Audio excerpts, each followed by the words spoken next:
Violence in the run-up to Mexico's midterm elections this weekend has killed at least 7 candidates and forced another 20 out of the race, battering the government's record on law and order.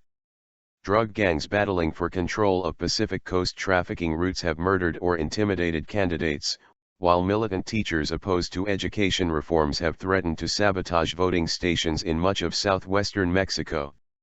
The violence flies in the face of President Enrique Pena Nieto's pledge when he took office in December 2012 that his government would restore order to the country.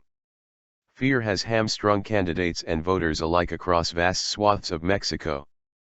I watch where I go, who I go with, and when I go, Hector Astudillo, gubernatorial candidate for Pena Nieto's ruling party in the state of Guerrero, said in the beach resort of Acapulco, one of Mexico's most violent cities. Guerrero, where 43 trainee teachers were abducted and almost certainly massacred last year by a drug cartel in league with local police, has been hardest hit by the electoral violence, in spite of pledges by Pena Nieto to restore order there. In Quilapa, a few miles east of the college where the 43 trainee teachers studied, the PRI candidate for mayor was shot dead by armed men at the start of May. To the northeast, in Ahuehuatenango, a woman running for mayor for a rival party was decapitated by suspected drug gangsters earlier in the race. At least 20 other people went missing in May in Quilapa. After the murder of PRI mayoral candidate Ulysses Fabian Quiroz, campaigning all but petered out in the lawless area where drug trafficking has long been a favored escape route from poverty. Along with the 7 candidates, at least 9 campaign officials have been killed in different areas of the country.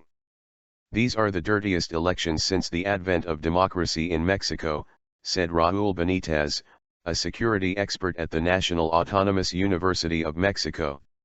Still, in the legislative elections on June 7, polls forecast the ruling Institutional Revolutionary Party, or PRI, should retain a slim working majority in the lower house of Congress, partly as the main opposition parties are riven by division.